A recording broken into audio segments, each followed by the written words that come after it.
Breaking news in a who would have saw that coming. Governor Ron Desantis, Macho Man DeSavage himself of the great state of Florida, after finishing second in the Iowa caucuses, has decided to suspend his campaign. What? AKA, yeah, he's dropping out. What the fuck? I'm Giles Bergonzo, and this is what it is. It's What's Next.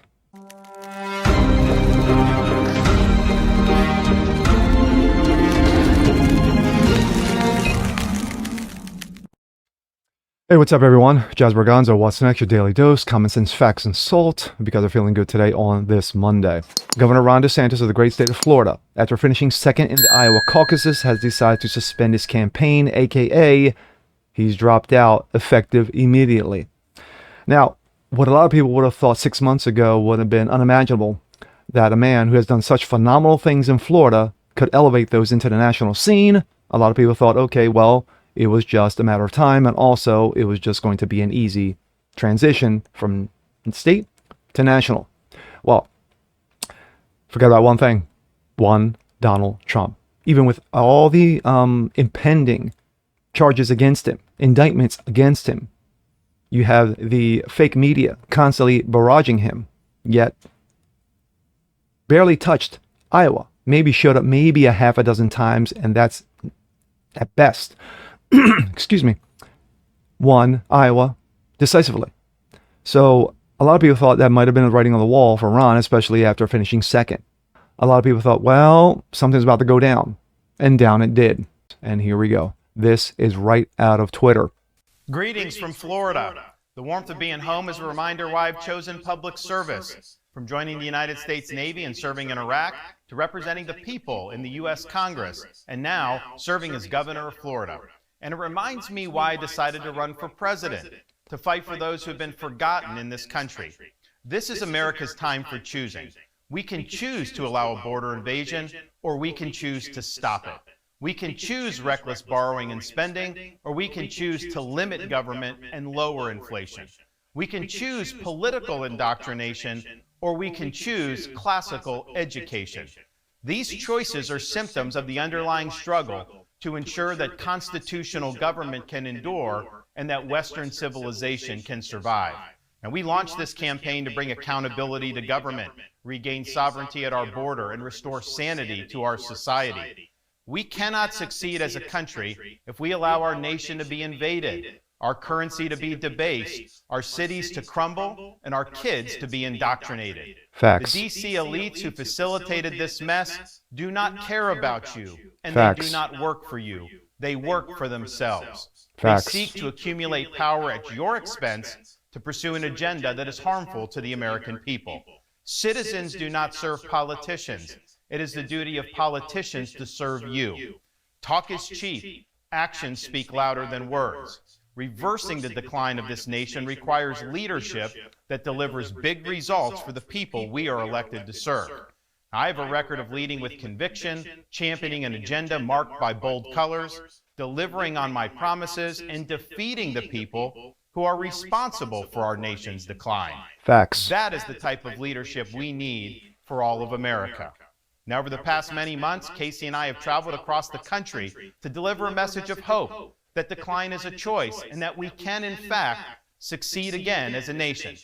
Nobody worked harder, and we left it all out on the field. Now, following our second place finish in Iowa, we've prayed and deliberated on the way forward. If there was anything I could do to produce a favorable outcome, more campaign stops, more interviews, I would do it. But I can't ask our supporters to volunteer their time and donate their resources if we don't have a clear path to victory. Accordingly, I am today suspending my campaign.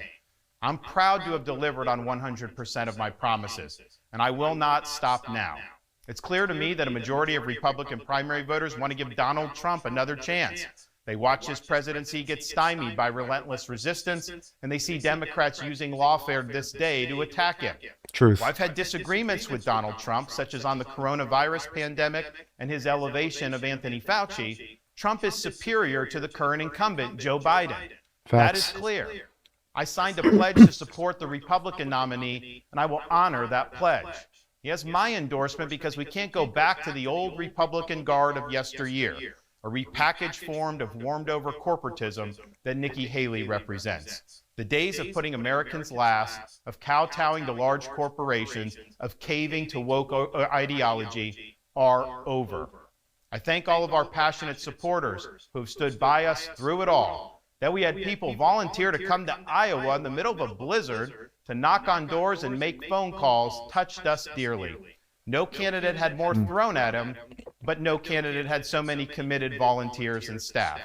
Finally, I want to thank my wife, Casey, and our kids, Madison, Mason, and Mamie.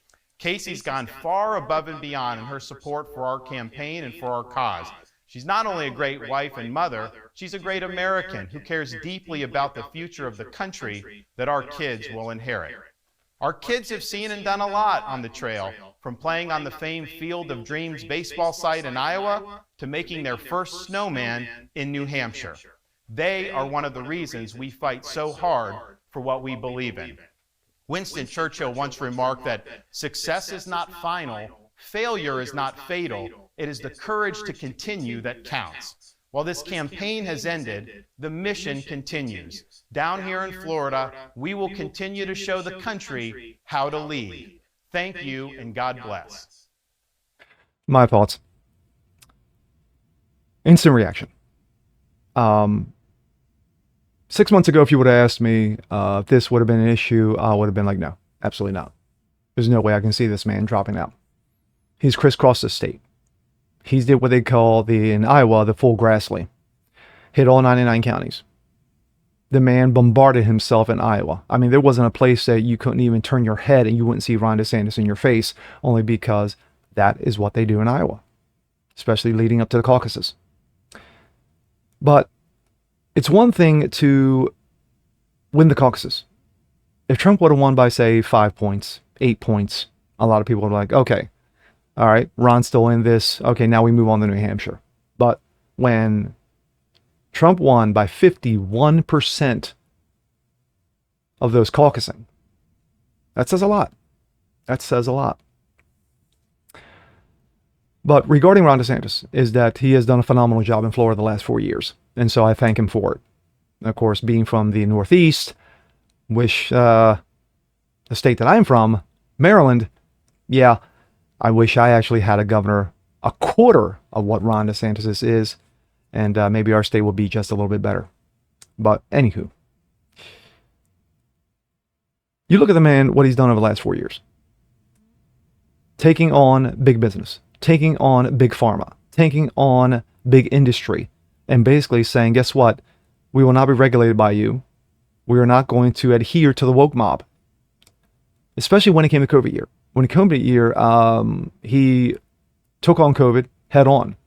He learned from his mistakes regarding lockdowns, especially when it came to the vaccines. Especially now that he is suing Pfizer. The state of Florida is suing Pfizer for all its, coincidences or leads up to. And of course, let's not forget about Disney. How he's taken Disney on, especially Disney's Not So Gay agenda, and smacked them right in the mouth. That is what a leader does. But sadly, I think we are... I really hope that we're not playing a what-if game. That we're not looking at each other come November after the election day and going, what if? Especially if what if means Trump lost. If we're putting all our energies, if we're trying to unite everyone, not just saying the GOP, but conservatives in general, to unite behind one man who has many, many flaws, many, many foibles, into trying to knock either A, dementia patient, B, a woman who has a nickname Knee Pads, or C, the wild card goes by the name of Big Mike. If we don't win, there's going to be a problem, which means the country gets fucked over for another 4 years. What else can I add?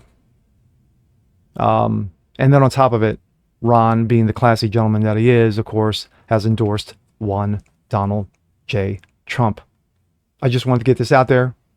Breaking news, of course, Ron DeSantis decided to suspend his campaign, aka effective immediately. He's dropping out, and of course, continues to do the savagery that he's been known for the better part of the last 4 years in Florida.